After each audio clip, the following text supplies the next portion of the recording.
The anime begins at school where the protagonist, Kenny Seiya, is targeted with a weapon by a young girl. She apologizes for involving him in a situation and asks him to go to an amusement park with her. Otherwise, she threatens to shoot him. When the frightened young man requests that they should go more slowly, she impulsively fires the weapon, narrowly missing him and further frightening him. Despite this, he reluctantly agrees to go. On the day of the date, Kenny waits for the girl named Sento Isuzu. When she arrives, she tells him they need to go to Amagi, specifically to Amagi Brilliant Park. To get there, they must take the bus, but Kenny decides to leave, prompting the girl to brandish her weapon again to threaten him. On the way, just as the protagonist is about to get off the bus, the girl stops him, saying that the park's main entrance changed 10 years ago. This confusion has caused the park to lose customers. Upon arriving at the park, Kenny notices how abandoned it is. Despite this, Sento, with her cold and serious demeanor, begins to show him all the attractions. She takes him to try some of the main attractions, but the young man feels that none of them excite him, as they are somewhat terrifying, disturbing, and mostly in disrepair. One attraction involves the park's main mascot, Moffle, where visitors take photos with him. However, after a horrible day in the park, Kenny is not interested in taking pictures. Moffle, the candy fairy, appears at that moment looking angry. When they ask to take a photo, the young man is upset because the mascot takes the photo of them individually and not all together.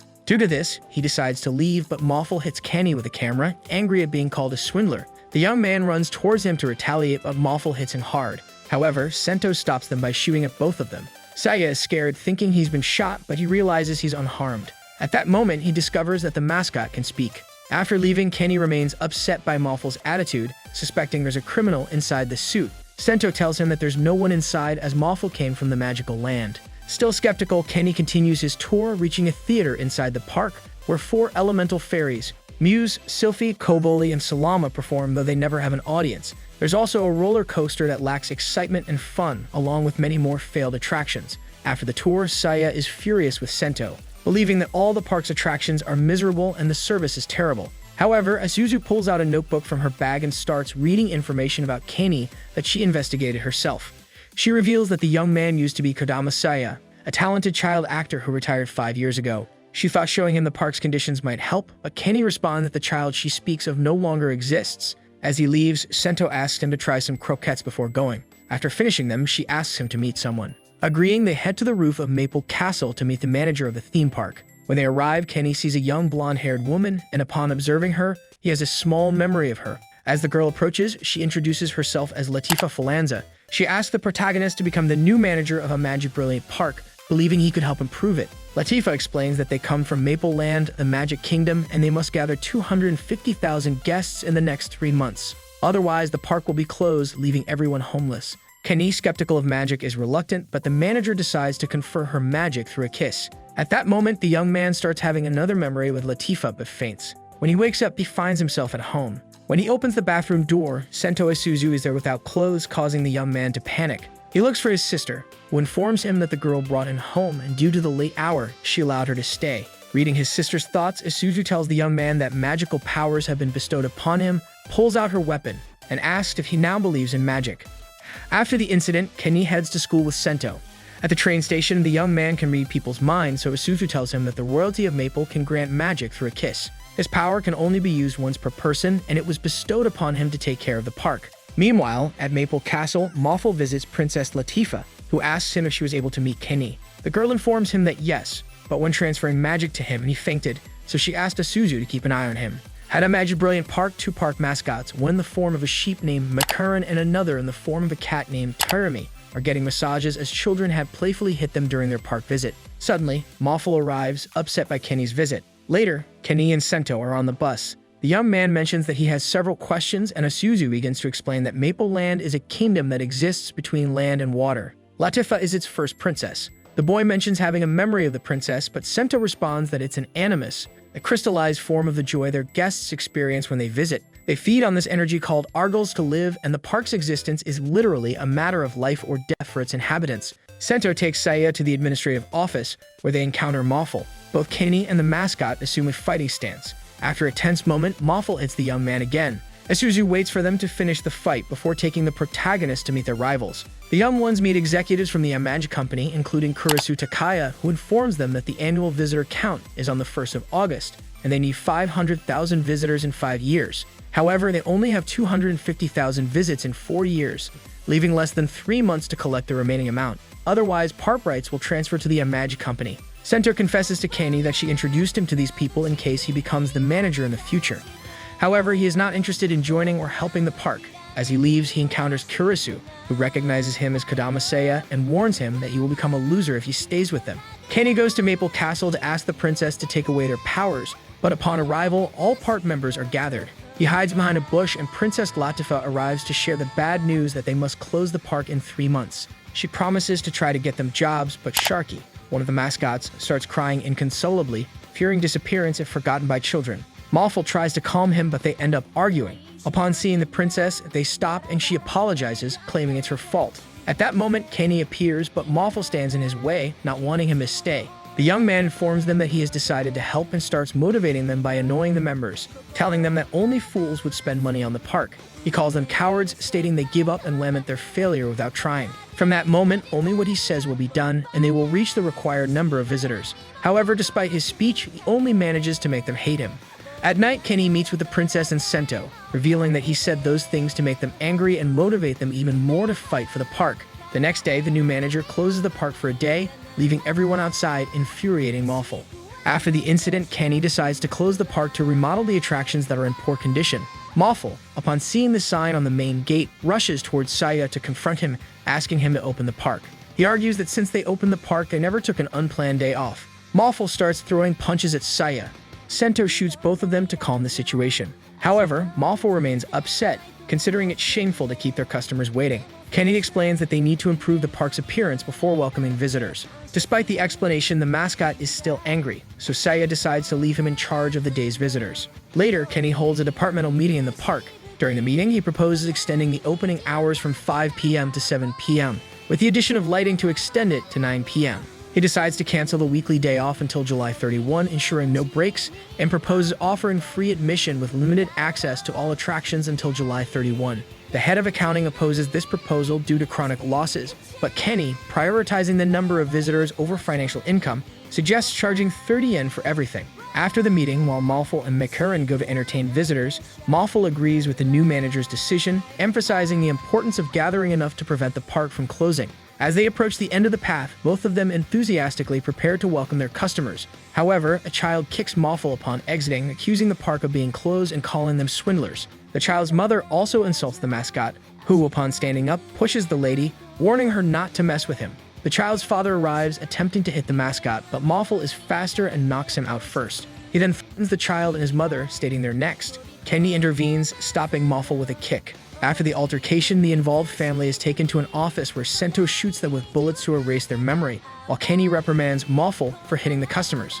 Later, Kanie decides to make a video featuring the elemental fairies Sento and Latifa in swimsuits to promote the park. After finishing Toriken, the sales chief informs Kanie that it's surprising Mawful allowed filming the princess in that way. However, Mawful rushes into the office complaining about Kanie using Latifa like that. Sento separates them, confirming to Mawful that the princess decided to participate in the video with full knowledge of the conditions. The mascot calms down but asks Isuzu not to take the princess out of the magical field again. After Sento and Mawful leave, Kanie asks Toriken to continue with the plan and edit another video. In the following days, Kanie and Sento notice that their video featuring the girls has garnered a considerable number of views. Mawful interrupts them happily, showing a video of the fight with the customers that has more views and comments than the manager's video. However, Kanie starts laughing and asks Mawful to check the username of the person who uploaded the video, which is AYES spelled backward as Suya. Mawful can't believe it, so Kanie calls Toriken, who reveals that the video was recorded by Salama, the fire fairy, and edited by him and the manager. Thanks to them, the mascot is not seen as the villain in the incident.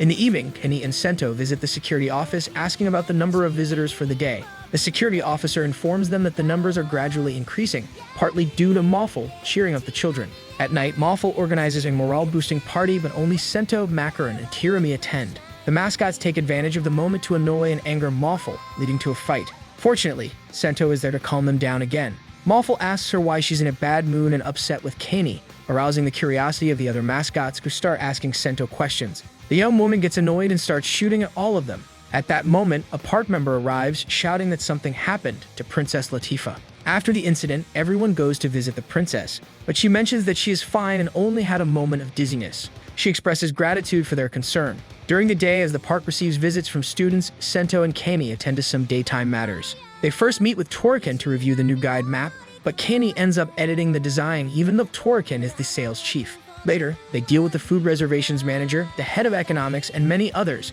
with Kanie taking charge of the tasks. When they finish their affairs, Sento tells Kanie that there's only one piece of documentation left and a meeting with the 3 mascots to discuss park improvements. Kanie asks her to handle the last matter, but as she leaves, he notices that she seems somewhat upset. While Kanie is in his office reviewing documents, the 4 elemental fairies arrive, saying they have something to show him. They lead him to where Sento is with the mascots.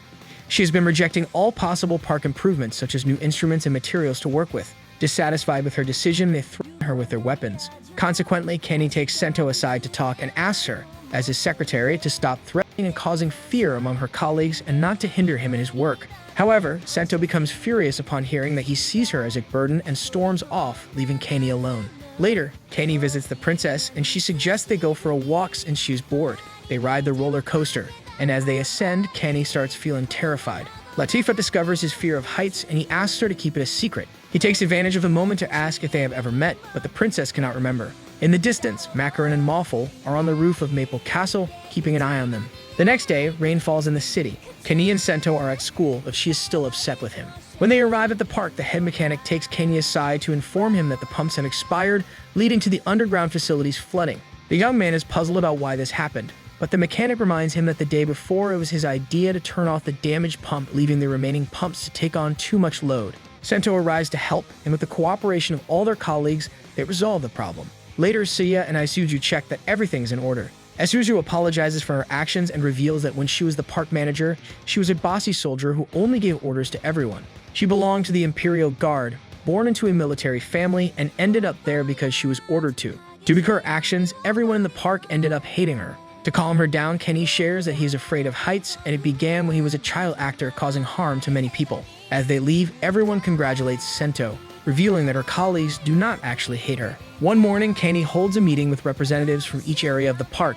During the meeting, the young man informs them that the park is bankrupt and won't be able to pay its employees. Despite the success of his proposal to charge 30 yen, he asks for suggestions to make money quickly. After some absurd ideas, Macaron recalls Dornell's cave on the south side of the park, where a cast member found treasure but never came out. Sento and the 3 mascots take Kanie to explore the place. Upon entering the cave, they realize it has no exit, but Tirami finds a switch that opens a door in front of them. Everyone is surprised and they continue along the path. However, the door closes behind them, trapping them inside. Meanwhile, the elemental fairies visit Kanie in his office to discuss a new show. Noticing that the manager and Sento are not there, they send a message to Sento, who replies that they are in a mysterious hole. The fairies don't understand the message. In the cave, the characters reach a statue that tells them they must randomly choose weapons from the legendary killer monster. Doors open on the path and accidentally, Tirami steps on a button, triggering a trap that cuts Tirami's ears and Macaron's hair. Despite the scare, Maulful tells them to maintain composure, assigns each a defensive position in case of another trap, and takes charge.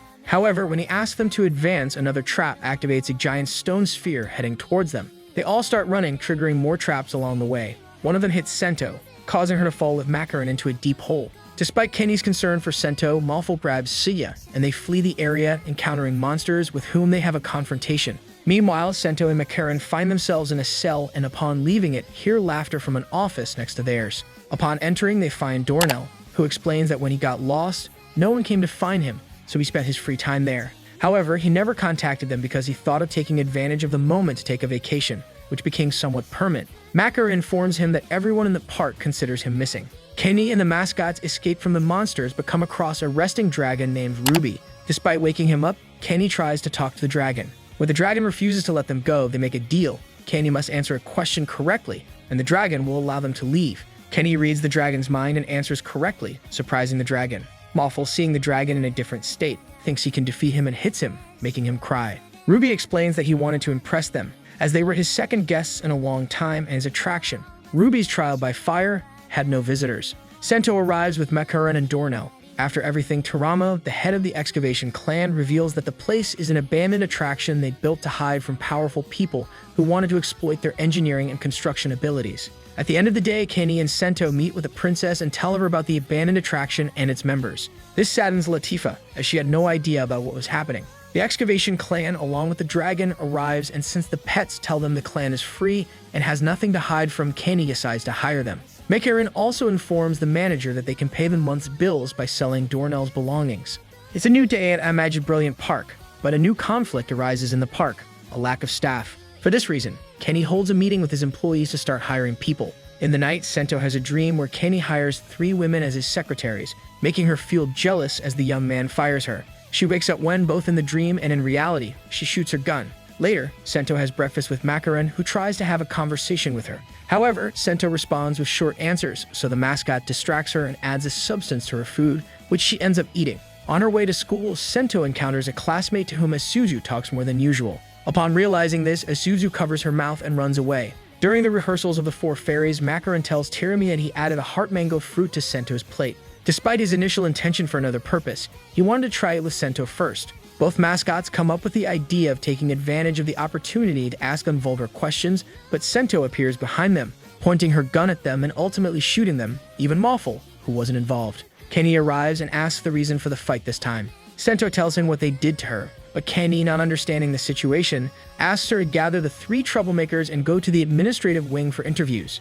Later, Sento, Mauful, and Kanie conduct the interviews, but all the applicants end up being hired. A beautiful woman with black hair named Adachi Aiko surprises Kanie and Mauful, but Isuzu is shocked as she was one of the women from her dream with her boss. Adachi Aiko, who used to work in adult videos, is hired anyway. Then a student named Bandu Bieno arrives, and Isuzu notices that another woman from her dream is present. Seiya, staring at the girl, realizes she is injured and losing blood. He asks to call an ambulance, but the girl refuses, wanting to finish the interview first. Seiya hires her, and suddenly, a man in underwear with a knife appears. The girl reveals he is her brother, who didn't want her to attend the job interview and stabbed her. The man attacks Kanie, but Seiya stops him with a kick. Despite Sento shooting him, it seems to have no effect until Mauful's punches defeat him. Finally, another girl named Shujushina, also from Isuzu's dream, is hired. After the interviews, Sento tries to express her feelings, but Kanie is slow to understand her words. As she leaves, he contemplates her behavior. At the end of the day, Sento returns home and searches for information about the woman who works in adult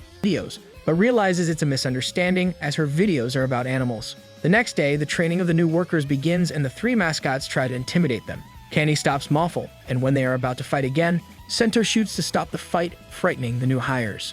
A new morning at the park is time at the swimming pool, where there is a large number of visitors and the park's mascots entertain the children alongside the new worker, Adachi. While the kids have fun in the pool, a shark named Jaw appears, scaring them. He later apologizes to Kanie, mentioning that he belongs to the pool, not the assigned area. However, Kanie sends him back to the machine room with Chuju, since he's frightening when wet. When Jaw and his colleague are working, an alarm sounds due to a water leak from a door connecting Maple's world to Earth. As the engineer goes for help, the crack grows larger until it breaks the door, causing both Chuju and the shark to be swept away by the water. Meanwhile, at the park, Sento and the 4 fairies entertain the visitors with a pirate-themed act. When engineers arrive at the problem area, the door breaks completely, allowing the pirate ship led by Ironbeard to enter the park's pool. Ironbeard threatens to sell the children and women present, but the visitors believe it's part of the show. The mascots decide to continue the performance. Ironbeard offers to keep the captured women, and Tirami betrays the group to join Ironbeard. The pirates then start battling, and Torican asks the princess to fly to the castle for safety. However, an enemy army surrounds them and takes her to their leader. Kanie tries to save her, but is thrown into the water. The pirates take everyone hostage, including the visitors who still think it's part of the show. Kanie, carried by the water, reaches Chuju and Jaw, found by engineers at the scene. They head back to where the pirates are and see that Ironbeard has chosen Makarin, Mauful, and Sento to bungee jump. Makarin goes first, pushed by his friend Tirami, who betrays him. Mauful follows, imagining what he could do to save himself and the princess, but the plan fails and he falls on his own. Isuzu is the last to jump and intimidates Tirami and make him fall. However, bombs thrown by Kanie explode and the excavation clan frees the hostages and the princess. Jaw is then shot from a cannon, landing in the pool with his face covered in juice, appearing like blood with a girl in his mouth, scaring the pirates and their crew. At the end of the day, Kanie hires the pirates since the visitors enjoyed their performance, and he asks Jaw to be their leader, keeping an eye on them. The mascots and Sento get revenge on Tirami by throwing him into the pool with strange plants. At night, Kanie meets Kurisu Takaya, who is surprised to see him as the manager and to hear that things at the park are improving. However, Takaya encourages him to do his best and leaves. The next day, while Sento gives Kanie a report on the received information and messages, Kenny suddenly faints. In the park, the elemental fairies worry about him, but it's just a cold from overworking, so they let him rest in the park's infirmary. The princess asks him to return home to recover, but Kenny objects. As Latifah leaves, Sento arrives and approaches Kenny, attempting to kiss him. The confused Kenny pulls away and Sento reveals that she can't stand being his secretary anymore. Terumi, disguised as Sento, exits the room, followed by Macaron, and they laugh at Kenny. They inform him that Sento was using a suit created by the Mole clan. After Sento discovered their secret, Moffel and Sento think it's a good idea to use a Kenny suit to return to school. The next morning, Isuzu pretends to be Kenny, finding a letter in his locker asking for a meeting after school. Sento is uneasy, but when she arrives, it turns out the student, Seiya Kanie, mistook her for someone else. The following day, Macaron replaces Kenny at school and Sento asks him not to cause trouble. However, Macaron behaves arrogantly in class, later deciding to rest in the schoolyard. There, he encounters Chujushina, who becomes frightened and leaves upon noticing his strange behavior. Macaron overhears a couple discussing a love confession, and he decides to approach them. The student accuses Macaron of causing a disagreement, revealing that the girl feels confused about her feelings because of his actions. Seeking revenge, the student starts attacking Macaron but stops when he realizes Macaron's head turned around due to the costume. The student runs away scared. At the end of the day, Macaron gives the suit to Sento, and Terumi takes his turn to impersonate Kenny. Excited about the number of girls, Terumi struggles to remain composed. However, Tsuchida appears again and Terumi takes the chance to approach her. He leads her to the stairs where no one is around until Chuju arrives. Seeing them, Terumi claims they're just having fun, but Chuju throws something at him, calling him dirty and threatens to tell Sento. Kenny, or rather Terumi, tries to continue with his plan, but the student realizes he has been acting strange and expresses disappointment. She leaves him feeling down. The next day, it's Moffel's turn. He and Sento are summoned to the schoolyard by 3 students, friends of Seiya Kanie, seeking revenge for what Kenny and Sento supposedly did. Sento denies their relationship, but Moffel apologizes for what happened. The group's leader accuses Moffel of being a scammer, which irritates the mascot. Enraged, Moffel starts giving them a lecture about the meaning of love, losing control and breaking a tree in the process. The students get scared, but Tsuchida's first suitor arrives, blaming himself for everything and promising that Kenny will stay away. He resolves the situation by asking Tsuchida to be his partner. Later, Kenny, disguised as the student, thanks Chuju for informing him about the school situation, and she is happy to realize that her boss is an excellent person. At night in the park, Sento finds the princess with Kenny, and they invite her to join them for tea. However, Sento becomes jealous seeing the relationship and conversation between Kenny and the princess.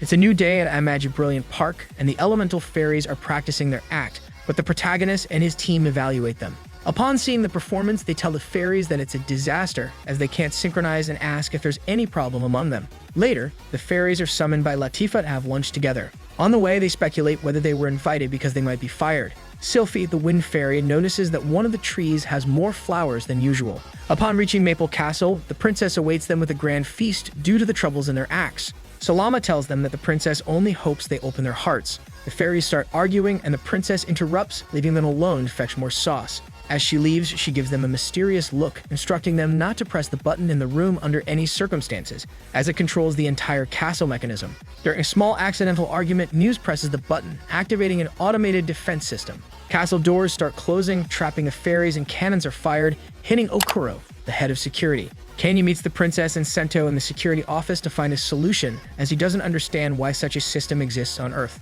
Sento explains that it's to protect the princess from potential invaders. Meanwhile, park members try to destroy the cannons, but they get attacked first. Sento informs them that the system will deactivate in 24 hours, and they need to wait until the next day, keeping the park closed to prevent injuries. Kenny dislikes the idea as it could be a busy day for visitors. Moffel, overhearing them, bravely proposes an aerial assault with a dragon ruby to enter the castle. Although he manages to stop the cannon attacks and believes he's succeeding, one shot hits the mascot, causing the plan to fail. After everyone is defeated, they head to the security office. There, Sento finds in one of the manuals that there's an emergency switch to be turned off from the inside, and there's a secret passage in the princess's room. 4 people are needed to activate it, so they communicate with the fairies, asking them to turn a vase in the room. This action opens a secret door below them. Inside, they face the first trial labeled First Test, discovering a karaoke room. The fairies must sing together and achieve a score of 300, otherwise they'll face punishment. The boys in the security office connect to the room's camera and see Muse singing. Sento explains to Kenny that they must pass some tests to reach the switch.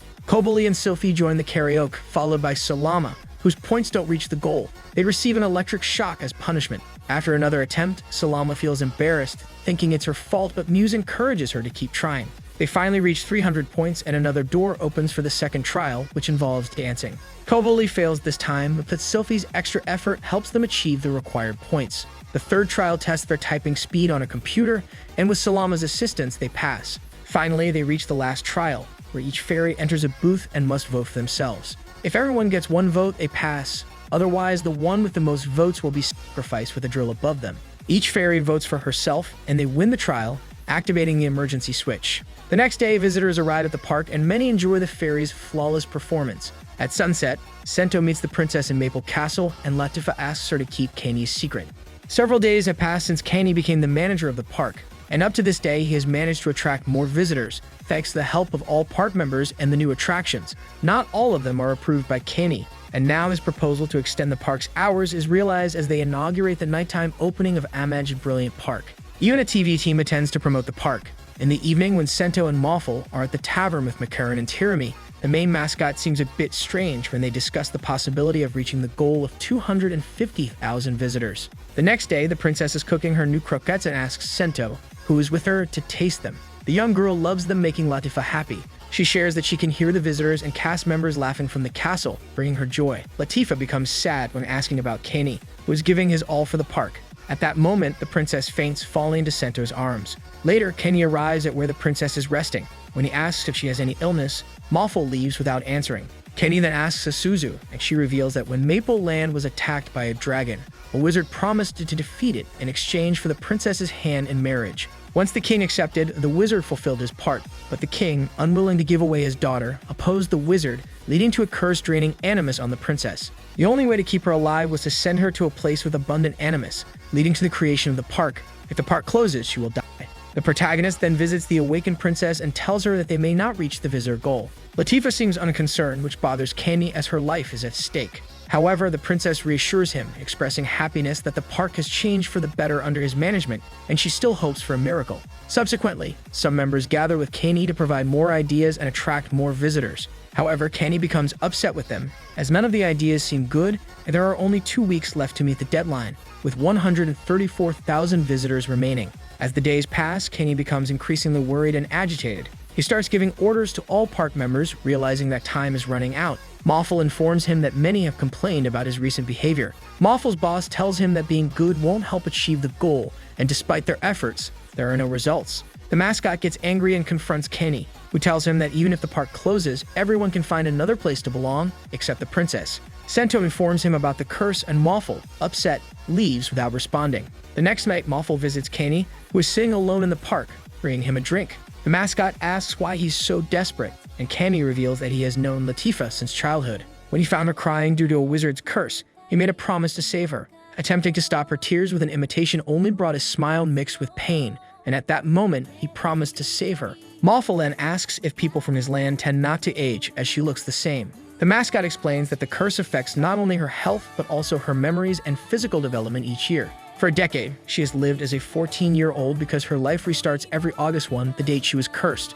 Despite feeling sad upon hearing this, Kanie decides to help her smile again. Moffel adds that the princess is actually his niece, and if the park were to close, he'd plan to take Latifa and become a street performer enjoying a peaceful life, even though it wouldn't last long. However, thanks to Kanie, his mindset has changed, and now he fights for a happy ending. The next day, when Kanie is in his office, Torican arrives and tells him there's a possibility of reaching the goal. After the events, Kanie gathers all the park members for a new meeting and presents a new proposal to reach the visitor goal using soccer. They have a stadium in the south area of the park, and they plan to attract 100,000 spectators in 10 days by organizing a professional match. The Gradual Tokyo Club is seeking a stadium for their anniversary friendly match on July 31, as their own stadium is in poor condition. Sento, Kanie, and Torican are chosen as the park representatives to attend the meeting. At the meeting, Torican's speech doesn't entirely convince the club executives to choose their stadium as the host. To sway them, Kanie informs them that their stadium is in good condition and offers to cover the financial costs of any services they may need. Additionally, they won't charge rent for using the stadium. This surprises both the executives and their own team members, but Kanie did it after reading their minds and realizing their poor economic situation. However, he conditions this offer on the condition that all spectators must pass through the park's entrance. After the park members help renovate the stadium and the club executives inspect the field, the deal is closed. Kanie asks Sento to gather the entire cast on the rooftop of Maple Castle, where he delivers unexpected news. At the end of the day, everyone is assembled, and Kanie informs them that they will sell the south area of the park to solve financial problems. Despite initial resistance and disbelief, Kanie convinces them that survival should be the priority, promising to focus on growth once they overcome their current challenges. With Mauful accepting the idea, all members begin working hard to promote the match,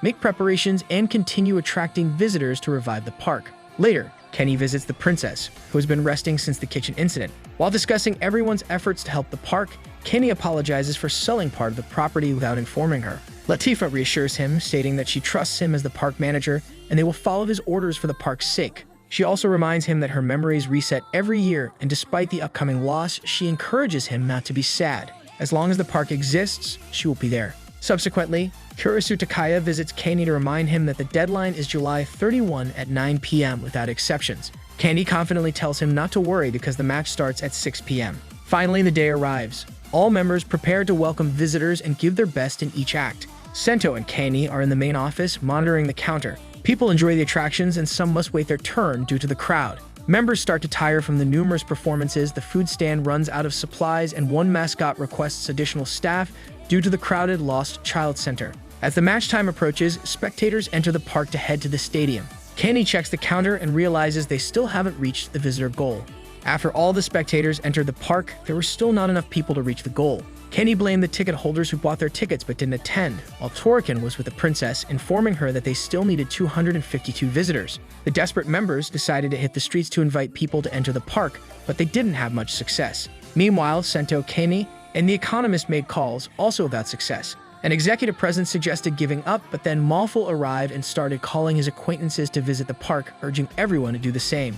With only 40 minutes left until 9 p.m., the entire cast gathered at the park's main gate. Taxis and other cars began arriving at the location with Mauful's guests. McCarran's group arrived, followed by a group of furious women intending to attack Tirami for revealing their spouse's infidelity. However, their angry husbands also arrived, leading to a chaotic confrontation. More relatives, friends, acquaintances, followers, and fans of the members arrived. With just 5 minutes left, they were still 8 visitors short until Kanie's acquaintances appeared. However, they still needed 3 more people, and time was running out. At that moment, 3 children with their mothers passed by, and the children, upon seeing Sento, ran towards her, reaching the goal. Upon seeing the counter filled, everyone was filled with happiness and began to celebrate. Mauful shook Seiya's hand, admitting he was the park's savior. As everyone celebrated, Kanie officially informed everyone that they had reached the goal, and therefore the park would continue operating. He gave his farewell speech, thanking everyone and revealing that the company that bought the park's south area was a famous supermarket chain. Consequently, a massive shopping center would soon be next to the park,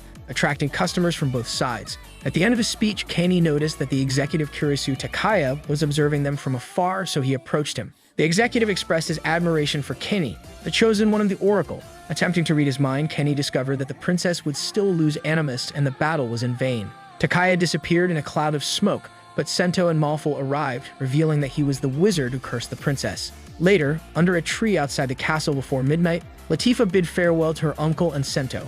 Finally, when she thanked Kanie and tried to say goodbye, she became saddened, stating that she disagreed with everything that had to happen. At that moment, the young man approached her and hugged her tightly, saying that for the moment, it was all he could do for her. The clock struck midnight, and that tree began to blossom, producing a glow like never before. When Seiya carried the princess into the castle with Mauful and Sento, the young man apologized for not being able to help her again. But at that moment, Latifa woke up, recognizing Kanie and stating that she remembered everything, causing everyone to be emotional. Sento explained that the tree was called Elpis and used the energy of Animus to bloom. All the Animus gained in these 3 months had fully blossomed, helping counteract the princess's curse. The people who attended also contributed and saved her. At the end of the day, Isuzu waited for Kanie at the park entrance, asking if this was the farewell as she didn't want to say goodbye. Kanie initially said yes but regretted his response, and when he tried to say something, he became nervous and left. Later, the young man was at home where he told his sister that he had quit his job. She couldn't believe it as she saw him having so much fun at the park. Therefore, the next day he decided to return to work at the park,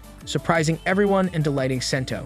After the pre-opening, Toriken designs a promotional video, but since Kanie doesn't like it, thinking it's boring, he asks Sento to help the sales manager create a more creative video. They decide to involve other park members and ask for ideas from the park's mascots. First, Mauful, upon seeing the video, echoes Kanie's sentiments and suggests adding action by replacing fireworks with explosives to grab people's attention. Later, Toriken shows the edited video featuring Mawful driving a truck down a cliff, dodging explosives, engaging in combat scenes, and Makurin camouflaged in trees targeting an adversary. Tirami is also shown throwing bombs at enemies. Sento watches the video, admitting that she doesn't understand the context but acknowledges its impact. She decides to consult other mascots for their opinions. Makurin suggests adding music and aggressive visuals, while Tirami proposes more sexual appeal. Toriken likes Tirami's idea and spends the entire night editing the video. The next day, he shows the result to Sento, who approves of the video, believing it will attract a male audience. However, to appeal to a female audience, she suggests consulting some female members. Toriken approaches the elemental fairies, who believe the video focuses too much on action and sexual attraction. Kobali suggests featuring men in swimsuits. Salama and Sylphie send some videos, and Muse suggests showing rivers, oceans, or seas, as they have a calming effect on people. Sento watches the video and questions where Toriken found male models. He explains that due to budget constraints, he asked the security team to record them. Despite Sento's disagreement with the promotional video, Toriken decides to ask the princess for her opinion. The princess suggests showcasing a park member working. The sales manager then visits the excavation team, receiving a CD from their leader. He also records the food manager and the security team, who feel uncomfortable being recorded again. Toriken collects recordings from all park members and compiles a video with the gathered footage. When he shows it to Sento, he asks her to talk to the newly hired workers for new ideas. At night, Toriken redesigns the video until it is complete. The next day, he shows the result to Kanie, who feels bewildered as he doesn't understand anything in the video. Toriken, however, feels proud of his work. Kanie scolds Sento, saying she should have supervised the process. Despite Kenie's frustration, Sento is excited, finding the video touching and filled with dreams. In the end, they publish the park's promotional video, with Kanie choosing Toriken's first video. However, the other members are upset as their ideas were not included. The sales manager mentions that he also uploaded the last video, surprising Kanie, who sees that it already has many views. Sento begins the day by arriving at the park with a gift for Kanie. However, seeing that he is busy with work, she misses the opportunity to give it to him. Meanwhile, Mawful, dressed in a suit, informs his colleagues that he is heading to the Waku Waku nest to bring the 3 new girls for their practice. He asks them to take care of the park and inquires about their plans for the night. His friends mention a reservation at an Italian restaurant. Giving instructions to the new girls, Mawful realizes he forgot his gift and sends one of them to retrieve it from the office. Unfortunately, the young girl confuses it with Sento's gift. Tirami replaces Mawful with a security guard, giving him a costume to entertain the visitors. On another note, when the protagonist meets the princess, he receives a message stating that Muse, the water fairy, had a bad night's sleep and won't be able to perform in the show. Kanie decides that Sento, being good at sports, should replace the fairy and Latifa will be her secretary. Meanwhile, the security guard collapses from overheating inside the costume.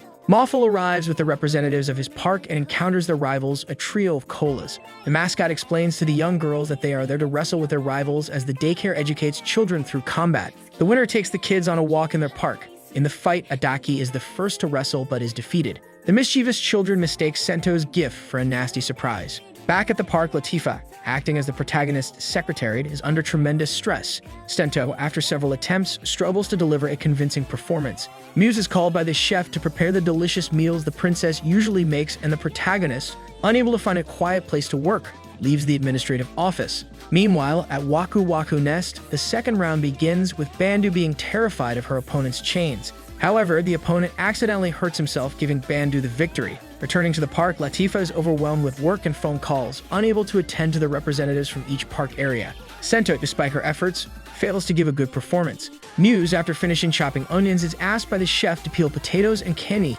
still struggles to find a quiet place to work. In Waku Waku, the final round starts with Chuju, who is terrified of her opponent's chains. However, the opponent hurts himself while trying to catch her, resulting in Chuju's victory. The park wins the prize, which is the defeated team's gift. After a long day, everyone completes their respective tasks, and the girls feel relieved as they return to their daily routine. Upon returning, Mawful informs Kanie that they secured the daycare excursion thanks to the hard work of their employees. One of the girls returns Sento's gift to the office, unaware that it was missing throughout the day. The protagonist, finishing his work, is surprised to find that a birthday party has been organized for him. He enjoys the night with his colleagues. After the party ends, Sento goes to Kanie to give him her gift. However, he reveals that Latifa has also given him a present. Gathering courage, Sento gives him her gift and runs away. To his surprise, when he opens it, he finds fly wings inside.